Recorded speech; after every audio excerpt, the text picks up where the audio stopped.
महादेव का संदेश चैनल में आपका स्वागत है। अगर आपको वीडियो पसंद आए तो कृपया सब्सक्राइब और लाइक करें। मेरे प्यारे बच्चों, कैसे हो तुम? आज तुम्हारे महादेव जी, तुम्हारे भोलेनाथ जी तुम्हारे लिए एक बहुत ही महत्वपूर्ण और दुर्लभ संदेश लेकर आए हैं। यह संदेश तुम्हारे जीवन से जुड़ा हुआ है, तो इसे सुनना तुम्हारे लिए बहुत ही जरूरी है। आज का यह संदेश दिव्य लोक से सिर्फ तुम्हारे लिए भेजा गया है, सिर्फ तुम्हें ही चुना गया है इस संदेश के लिए। यदि यह तुम्हें प्राप्त हो गया है तो इसे स्वीकार करो, इसे अपने भीतर ग्रहण करो, क्योंकि मेरे बच्चे, तुम्हारे महादेव जी तुम्हारे पास चलकर तुम्हारे लिए संदेश लेकर आए हैं। तो तुम क्या इतना नहीं कर सकते हो? इसलिए मेरे बच्चे, इसे अनदेखा करके बिल्कुल भी मत जाना, इसे पूरा सुनना, क्योंकि इसमें तुम्हारा वह सत्य है जो आज तक तुम्हें पता नहीं था। यदि तुम इस संदेश को इग्नोर करके जाते हो तो तुम्हारा बहुत भारी नुकसान भी हो सकता है, क्योंकि महादेव जी तुम्हारे लिए सुखताल लेकर आए हैं और इस मौके को, और यदि तुम इस संदेश को इग्नोर करोगे तो अशुभ प्रकट हो जाएगी और तुम्हारे साथ अशुभ होने लगेगी। फिर अपने महादेव जी को, अपने भोलेनाथ जी को मत कहना, क्योंकि कि मैं तुम्हें जो भी बताने आता हूँ वह तुम्हारे जीवन से जुड़ा हुआ सत्य होता है। मेरे प्यारे बच्चे, यदि अपने भोलेनाथ पर पूर्ण विश्वास और श्रद्धा है तो इस संदेश को तुरंत लाइक कर दीजिए और हमारे चैनल महादेव का आशीर्वाद को सब्सक्राइब करके कमेंट में जय भोलेनाथ, जय माता पार्वती, जय माता लक्ष्मी, जय हनुमान, जय बजरंग बली टाइप कर दीजिए और साथ ही साथ कमेंट बॉक्स में अपनी राशि भी टाइप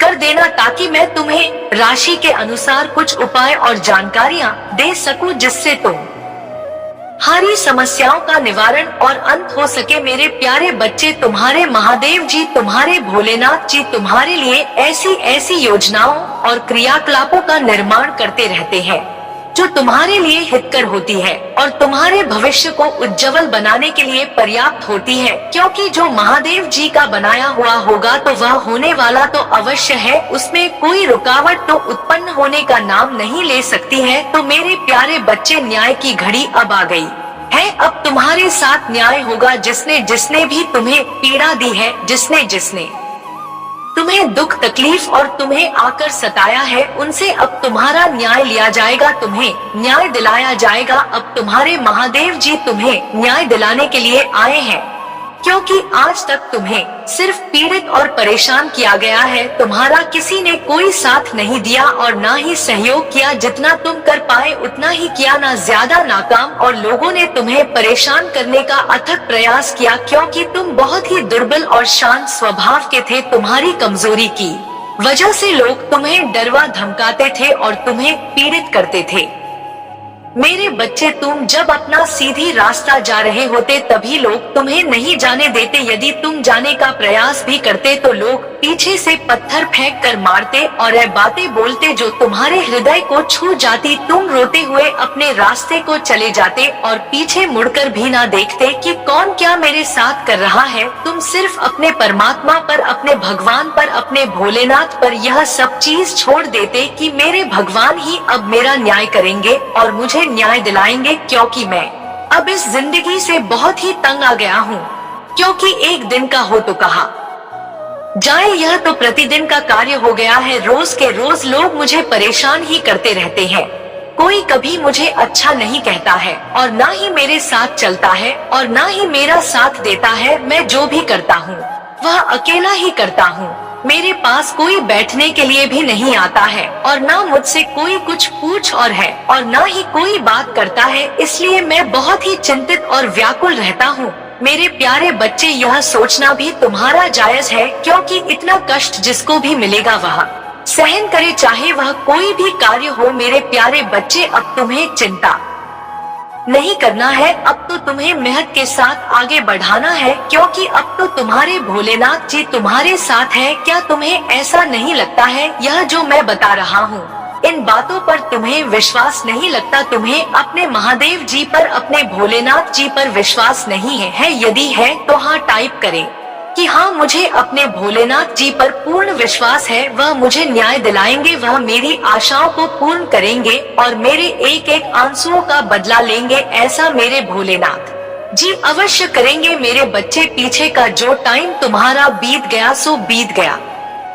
पीछे तुम्हारे जीवन में जितनी भी दिक्कत है, परेशानी थी, वह तो होनी थी, क्योंकि कुछ चीजें ऐसी होती हैं जो तुम्हारे जीवन से बहुत गहराई से जुड़ी होती है, इसलिए उन्हें तो होना ही होता है। परंतु मेरे बच्चे, अब आगे का आने वाला जो समय है वह तुम्हारे लिए बेहतर बनाया जाएगा, उसमें सुनहरा मौका तुम्हारे लिए लेकर आया जाएगा। क्योंकि बात वह नहीं है कि कितने लोगों ने परेशान और पीड़ित किया, उन्होंने जो किया वह अपना कर्म किया, वह उनका कर्म है। उन्होंने तुम्हारे साथ अच्छा किया तो बुरा किया तो, परंतु यदि तुमने बुरा किया होता तो आज तुम्हारा महादेव जी तुम्हारे साथ उपस्थित ना होते और तुम्हारे सामने खड़े होकर बात ना कर रहे होते। यह तुम्हारे सहन करने की क्षमता है, तुमने सहन किया और मुझ पर विश्वास बनाया, तभी तो तुम्हारे भोलेनाथ जी तुम्हारे सम्मुख खड़े हैं और तुम्हें एक अच्छा और शुभ संदेश दे रहे हैं। मेरे बच्चे, इंसान की इंसानियत उसी को कहा जाता है जब इंसान एक दूसरे की अहमियत और गरिमा को समझे, एक दूसरे के दुख और तकलीफों को समझे। जब तुम इंसान होकर इंसान के काम नहीं आओगे तो तुम्हें इस संसार में जीने से क्या मतलब है। लोगों को तो यह करना चाहिए कि वह चाहे जो भी हो, यदि वह किसी संकट में है, यदि वह किसी पीड़ा में है या उसे कोई आर्थिक और भौतिक परेशानी है, तो उसमें यथाशक्ति सहयोग करना चाहिए, ना कि उसका मजाक बनाना चाहिए और हंसी उड़ाने चाहिए। यदि तुम उस समय पर उस व्यक्ति की हंसी उड़ाते हो तो तुम बहुत पसंद रहते हो, परंतु यदि समय पलट गया और तुम्हारी भी दशा वैसी हो गई तो अब तुम बताओ तुम्हारे साथ क्या होगा। होगा वही जो तुमने किया है, जो तुमने बोया है वही तो तुम्हें काटना पड़ेगा। यही तो नियम है, यही विधि का विधान है, तुम्हें समझना चाहिए। सारे विधि विधान को तुम जानते भी हो कि कौन से पाप का कौन सा दंड मिलता है। इन सब चीजों को जानते हुए भी लोग ऐसे ऐसे दुराचार करते हैं जो नहीं करना चाहिए, और इस दुराचार को समाप्त करने वाला कोई नहीं होता है, क्योंकि समाज में इस कलयुग में इतना भ्रष्टाचार और लूटमार काटमार चल रहा है कि लोग एक दूसरे को समझ ही नहीं रहे हैं। इंसान ही इंसान को काट रहा है, इंसान ही इंसान को मार रहा है। इसमें भगवान की तो भूमिका ही खत्म हो गई है। परंतु मेरे बच्चे, जो भी ऐसा करता है वह एक राक्षस प्रवृत्ति का होता है। वह उस समय तो कर लेता है, परंतु बाद में उसे कठोर से कठोर जब दंड मिलता है तब उसकी पीड़ा से पूरा संसार गूंज उठता है। यही एक रीति है, वह इतना चीखता और चिल्लाता है कि पूरा रहमान उसकी चीज से गुंजा रहता है और उसे बचाने वाला कोई नहीं होता है। तो मेरे बच्चे, इंसानियत को समझो और एक दूसरे के काम आओ। जब तुम किसी की मदद करोगे तो दूसरा भी तुम्हारी मदद करने के लिए तैयार होगा। यदि तुम किसी की मदद नहीं करोगे तो दूसरा भी तुम्हारी मदद करने के लिए तैयार नहीं होगा। यही एक नियम है, यही एक रीति है। मेरे बच्चे, जब तक तुम्हारी सांस में सांस है तब तक अच्छे कर्म कर लो, अपने इष्ट अपने भगवान का भजन कीर्तन कर लो। जब तुम्हारी सांस तुम्हारे शरीर से विलग हो जाएगी तो तुम्हें पूछने वाला कोई नहीं रहेगा, ना तुम्हारा अपना कोई पराया तुम्हारा सामना होगा तो परमात्मा से होगा, जो तुम्हारे कर्मों का लेखा जोखा ले रहा होगा। यदि तुम्हारे कर्म सही है तो तुम्हें कोई पीड़ा और कष्ट नहीं दिया जाएगा। यदि तुम्हारे कर्मों का बोझ ज्यादा है तो तुम्हें इस प्रकार का कठोर दंड दिया जाएगा। तुम्हारी आत्मा की रूह कहाँ उठेगी और त्राही करेगी, परंतु भगवान के देवदूत तुम पर प्रहार करना बंद नहीं करेंगे। मेरे बच्चे, यह सिर्फ तुम्हारे लिए नहीं है सभी के लिए है। जो भी अपने कर्म को उल्टे रास्ते पर ले जाकर चलता है, यानी कि उल्टे सीधे कम करता है और अपने दिनचर्या बुरे कार्यों से शुरू करता है, उसे तो अच्छाई से कोई मतलब ही नहीं और ना ही धर्म की कोई मर्यादा है। सिर्फ उसके धर्म का ही लोग उसके दिमाग में रहता है। परंतु मेरे बच्चे, जिसके जिसके साथ यह सब घटनाएं घटित होती हैं, उनको सिर्फ अपने अंदर धैर्य रखना चाहिए, बाकी सब मुझ महादेव जी को समर्पित कर देना चाहिए। तुम्हारे महादेव जी तुम्हारे साथ ऐसा न्याय करेंगे कि तुम देखते रह जाओगे। जैसे जैसे उन्होंने तुम्हें पीड़ा दी है, जैसे जैसे उन्होंने तुम्हारे साथ गलत व्यवहार किया है, जैसे जैसे उन्होंने तुम्हें सताया है, उससे कहीं ज्यादा तुम्हारे भोलेनाथ जी उन्हें कठोर दंड देंगे, उन्हें कठोर पूरा देंगे। उनके कठोर पीड़ा और गर्जना से सारा ब्रह्मांड कांप उठेगा। यही तो महादेव जी का न्याय है। जब यह न्याय करते हैं तो आकाश में गर्जना शुरू हो जाती है। यदि तुम्हें अपने महादेव जी की शक्तियों पर विश्वास है और उनकी महिमा पर भरोसा करते हो तो हाँ टाइप करें कि हाँ मुझे अपने भोलेनाथ जी पर पूर्ण विश्वास है, जरा भी शंका मुझे नहीं है अपने महादेव जी पर, क्योंकि मेरे महादेव जी न्याय के देवता है, वह हमेशा न्याय करते हैं। आज जो सत्य उन्होंने मेरे सामने प्रस्तुत किया है उसकी मूल अवधारणा मैं ही हूँ। मेरे जीवन में ही ऐसी घटनाओं का क्रम हुआ है, मैं ही इन घटनाओं के बीच में पिस रहा हूँ। तो आज मेरे महादेव जी ने मुझे यह सब बात कर मुझ पर अपनी कृपा दृष्टि की है, और ऐसी कृपा दृष्टि की है जिससे कि मैं बहुत ही प्रसन्न हो गया हूँ। आज तक मैं अभी तक खुश नहीं हुआ था और न ही मेरे मुख पर तनिक भी प्रसन्नता थी। आज मैं अपने महादेव जी की, अपने भोलेनाथ जी की बातों को सुनकर बहुत प्रसन्न हुआ। मेरा मुख प्रसन्नता से उभरा हुआ है। मैं देखते हो क्या अभी तक रो रहा था। यह संसार कितना मतलबी है, कोई भी मुझे साथ देने के लिए नहीं आ रहा है और न ही मेरी कोई मदद करने के लिए तैयार है। मैं देख रहा था कि इस संसार को भगवान ने किस निर्दयता से बनाया है, जो यहाँ के इंसान एक दूसरे के लिए नहीं बने हैं, सिर्फ वह बने हैं तो मारने और काटने के लिए बने हैं। ऐसी तो दशा इस संसार की हो गई है जिसे देखकर 7 पीढ़ियां कांपने लगते हैं। मेरे प्रभु, मैं आपसे एक विनती करना चाहता हूँ, आपने इतना घोर कलयुग क्यों बनाया। इस कलयुग में यदि इसी प्रकार से चलता रहा तो यहाँ पर लोगों का जीने से क्या मतलब है। सब एक दूसरे में ही लड़ झगड़ कर मर जाएंगे, एक दूसरे का ही देखा नहीं देखा जा रहा है। मेरे प्रभु, इस कलयुग रूपी संसार को, जो इसमें लिप्स और तृष्णा भरी हुई है, उसे दूर करो। इंसान को सब बुद्धि दो, सही मार्ग दो, उसे विवेक दो, ताकि वह समझ सके कि मुझे किस प्रकार से अपने जीवन में रहना है और किस प्रकार से अपने जीवन का निर्वाह करना है, क्योंकि यह जीवन बार बार नहीं आएगा और न ही आने वाला है। यदि तुम इसे अपने हाथ से ऐसे ही गवा दोगे तो तुम्हारा जीना व्यर्थ है। अगर इस धरती पर आए हो तो कुछ अपनी पहचान बनाकर अवश्य जाना, ऐसे ही नहीं। तुम्हारी कोई पहचान होनी चाहिए, उसके लिए तुम्हें संघर्ष तो करना ही पड़ेगा, मेहनत तो करनी ही पड़ेगी, तभी तो तुम्हें सब वह चीज मिल पाएंगे, इसके तुम हकदार हो। तो मेरे प्यारे बच्चे, अब तो तुम्हें किसी बात की चिंता नहीं होगी, क्योंकि अब तुम्हारे भोलेनाथ जी और तुम्हारी माता पार्वती जी तुम पर अपनी कृपा की ऐसी दया दृष्टि कर रहे हैं जिससे तुम्हारा जीवन चमत्कारों से भर जाएगा। तुम्हारे जीवन में ऐसा चमत्कार होगा कि पूरी काया पलट हो जाएगी और तुम एक सक्षम और सज्जा आदमी बन जाओगे।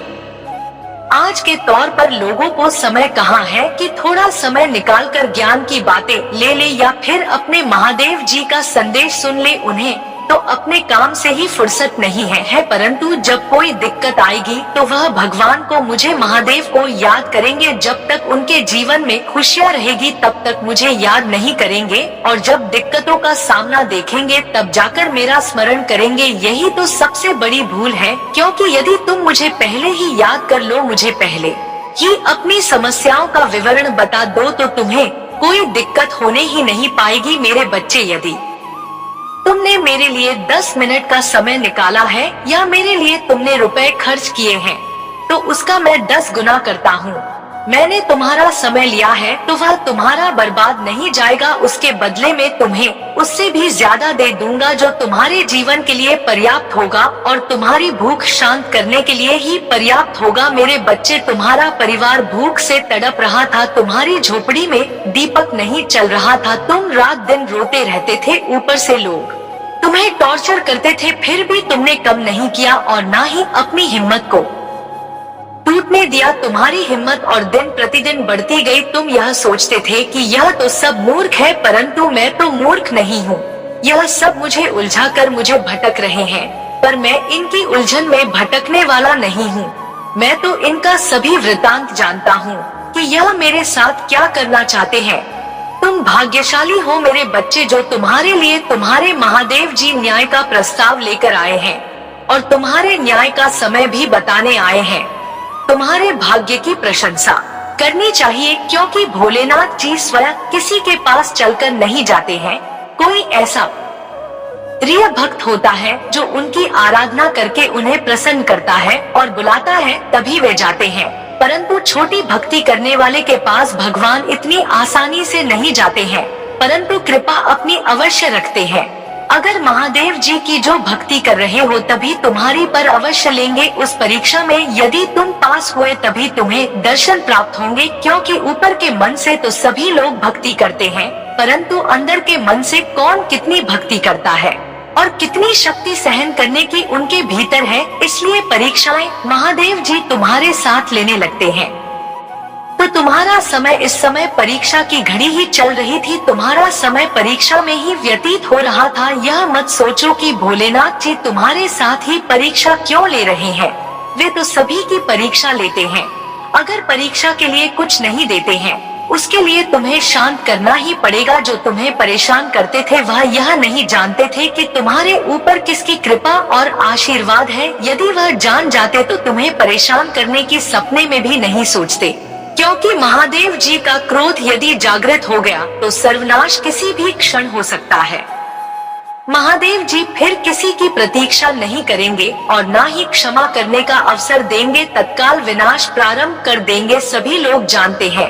इसीलिए कोई शिव भक्त से लड़ाई नहीं लेता है, क्योंकि शिव के समान ही शिव भक्त होता है। यह स्वयं महादेव जी ने कहा है, मेरे बच्चे तुम्हारा शत्रु तुम्हें साधारण समझते थे, वह यह नहीं जानते थे कि तुम कोई साधारण मनुष्य नहीं हो, तुम तो एक देवी ऊर्जा से परिपक्व मनुष्य हो, तभी तो तुम्हारे भीतर इतनी सहन करने की क्षमता है। मैंने आज तक कभी नहीं देखा है कि कोई व्यक्ति इतना सहन कर सकता है। लोगों ने तुम्हें इतना सताया, पल पल तुम्हें रुलाया, फिर भी तुम्हारे मुख से उफ की आवाज नहीं निकली। परंतु मेरे बच्चे अब समय आ गया है, अब तुम्हारे एक एक आंसुओं का बदला लिया जाएगा। तुम्हारे जितने भी शत्रु हैं, जिन्होंने तुम्हारे मार्ग को रोकने का प्रयास किया, तुम्हारे कार्य में व्यवधान उत्पन्न किया और तुम्हारी व्यवस्थाओं को अंग भंग किया और तुम्हारे सभी कार्यों को निष्फल करने का दुस्साहस किया, उन सभी चीजों का अब बदल लिया जाएगा। वह भी उसी प्रकार से रोएंगे जिस प्रकार से उन्होंने तुम्हें रुलाया है। तुम्हारे विपक्षी तुम्हें परेशान करने वाले खून के आंसू रोएंगे। इस प्रकार से उनके घर में विनाश का तांडव होगा कि उनका घर उत्साह करके तबाह हो जाएगा, विषय में अपनी अग्नि में भस्म हो जाएंगे, क्योंकि उनके भीतर जो जलन की भावना है वही उन्हें जलाकर भस्म कर दीजिए, चाहे वह जैसी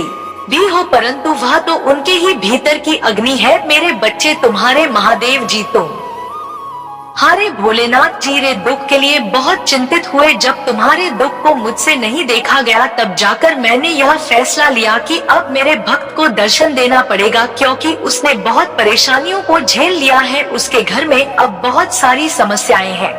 वह रोकर मुझे प्रार्थना कर रहा है कि हे भगवान, मेरे घर में सुख शांति लाओ, मेरे घर में खुशियाँ लाओ। अब मुझे अपने भक्ति के लिए कुछ ना कुछ तो करना ही होगा। मैं अब अपने प्रिय भक्त को बहुत ही आशीर्वाद और आशीष रूपी वरदान दूंगा, एक ऐसा वरदान दूंगा जो उसके सभी कार्यों को पूरा करेगा और उसके गुप्त विपक्षियों को नाश करेगा। जो भी उसके बारे में बुरा सोचेगा वह पहले ही नष्ट हो जाएगा, वह मेरे भक्त तक पहुंच ही नहीं पाएगा। क्योंकि आज के समय पर यदि कोई व्यक्ति ऊपर की ओर उठ रहा है तो उसे नीचे खींचने वाले लोग बहुत सारे होते हैं। ऐसा ही तुम्हारे साथ हुआ है, तुम भी अपनी रफ्तार में बहुत तेजी से आगे बढ़े थे। जब तुम्हारे विपक्षियों ने देखा तब उनके अंदर मिर्ची लगी और वे तुम्हारे मार्ग को बाधित करने का प्रयास करने लगे। तुम्हारे उस प्रयास को छीनने का दुष्कर्म किया, तुम्हारे सभी मेहनत को बर्बाद किया। ऐसा ही उन्होंने तुम्हारे साथ क्यों किया? क्योंकि वे तो किसी कार्य में सक्षम नहीं है, न ही वे कुछ करने के योग्य हैं। वे तो सिर्फ तुम्हें ही देखते थे और तुम्हारे कार्य की जानकारी करते थे कि तुमने यह सब कैसे किया है, कैसे कैसे अपने व्यवस्थाओं को सुधारा है। किंतु मेरे बच्चे, अब तुम चिंता करना बंद कर दो। अब से तुम्हारा सोचा हुआ काम बनेगा और मेरा आशीर्वाद तुम पर और तुम्हारे परिवार पर सदा के लिए बने रहेगा, इसमें कोई दो राय नहीं है। मैंने जो कह दिया सो कह दिया, वह मेरी बात पत्थर की लगी हो गई है। तो मेरे बच्चे, यदि तुम्हें अपने महादेव जी का विशेष रूप से आशीर्वाद प्राप्त करना है और अपनी स्वीकृति मुझ तक पहुंचाने हैं, तो मेरा भाग्यशाली अंकल 1111 टाइप करें। जैसे ही कमेंट बॉक्स में मेरे अंक 1111 को टाइप करोगे, वैसे ही मेरी कृपा तुम्हारे घर की ओर प्रस्थान कर देगी और तुम्हारे घर जाकर के इतनी खुशियाँ भर देगी कि तुमने अभी तक जीवन में कभी देखी नहीं होगी। इसलिए मेरे बच्चे, यह मेरी गुप्त बात है, इसे तुम गुप्त ही रखना। इन बातों को किसी से मत बताना, अन्यथा वे भी यही कार्य करेंगे और तुमसे आगे निकल जाएंगे। तुम्हारे महादेव जी ने तुम्हारे लिए बहुत कुछ सोच कर रखा है, परंतु मेरे बच्चे वह मैं अभी नहीं बताऊंगा। बस तुम्हें थोड़ा थोड़ा कार्य शुरू करना है। यदि तुम्हें मैं एकदम से बता दूंगा तो तुम्हारा माइंड चक्र आ जाएगा और तुम कुछ नहीं कर पाओगे, तो उसके लिए तुम्हें प्रतीक्षा करनी होगी। मैं जब अगला संदेश लेकर आऊंगा तो मैं उसमें तुम्हें सारा कुछ बता दूंगा कि तुम्हें उसके लिए क्या करना होगा। तब तक के लिए तुम इतना ही करो, अपना जी जान लगाकर अपने सही रास्ते पर चलो। किसी से प्यार ना करो, किसी को बुरा ना कहो और किसी को अपनी बातें बिल्कुल भी मत बताओ, चाहे वह अच्छी हो चाहे वह बुरी हो। अपनी सारी बातों को तुम्हें गुप्त ही रखना है, किसी के सामने प्रस्तुत नहीं करना है, क्योंकि अपनी जो खास बातें हैं वह किसी से बताई नहीं जाती हैं। ऐसा करने से तुम्हारा ही नुकसान होगा, क्योंकि जब एक बार तुम्हारे जीवन में सुधार आ जाएगा तो उसको तुम बना कर रखना, किसी भी तरीके से बिगड़ता मत देना। क्योंकि मैंने जो प्रयास तुम्हारे लिए किया था वह तुम्हारे लिए बेहतर था। मुझे इसके लिए बहुत मेहनत करनी पड़ी है, तब जाकर मैं यह सब तुम्हारे लिए कर पा रहा हूँ। इसलिए मेरे बच्चे, इस अवसर को कभी भी हाथ से जाने ना दे, अभी भी इसे ठुकराना नहीं। परंतु मेरे बच्चे, एक बात हमेशा याद रखना, यदि तुम्हें किसी ने दुख दिया है, तकलीफ दी है, पीड़ा दी है और परेशान किया है, तो वह कभी भी सुखी नहीं रहेगा और ना ही कभी उसके घर में खुशियाँ आएंगी। वह तुम्हारी वधुओं से सदैव परेशान रहेगा, उसके घर में कभी भी किसी प्रकार की खुशी नहीं रहेगी। वह जो भी करेगा उसका भी कोई कार्य पूर्ण नहीं होगा और सभी मार्ग उसके बाधित होते रहेंगे। उसका बैठे बैठे इतना नुकसान हो जाएगा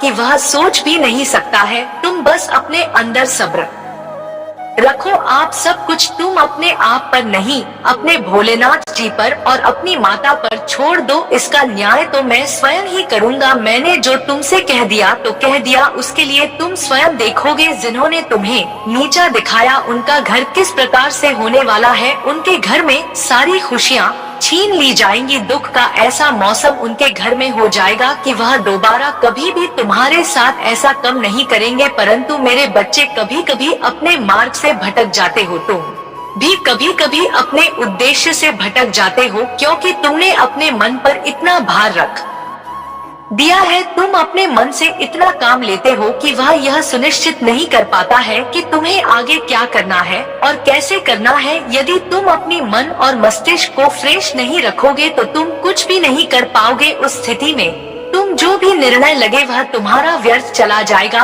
और उसमें तुम्हारा कोई अहित और कोई बड़ा नुकसान भी हो सकता है। जब भी कोई कार्य करो तो उसे सोच समझ कर करो, उस पर विचार करो, परंतु बेमतलब के विचार अपने मन में मत लाओ। मैं अक्सर देखता हूँ कि तुम चिंताओं में जब ग्रसित होते हो तो अपने मन में इतने विचार लेकर के आते हो, इतने विचार लेकर के आते हो कि जैसे समुद्र में पानी होता है। मेरे प्यारे बच्चे, महादेव जी की आत्मा से जुड़ने के लिए हमारी चैनल महादेव का संदेश को सब्सक्राइब जरूर करिए और इस वीडियो को ज्यादा से ज्यादा शेयर करिए ताकि सभी भक्तों तक यह आसानी से पहुंच जाए। तो मेरे बच्चे, अब मैं चल रहा हूँ। तुम्हारा कल्याण हो, तुम्हारा जीवन मंगलमय हो, तुम्हारे जीवन में असीम कृपा और आशीर्वाद बना रहे। जय भोलेनाथ, हर हर महादेव। ओम नमः शिवाय। जय महाकाल, जय माता काली, जय माँ पार्वती, जय श्री राम, जय बजरंग बली, जय जय हनुमान। राधे राधे।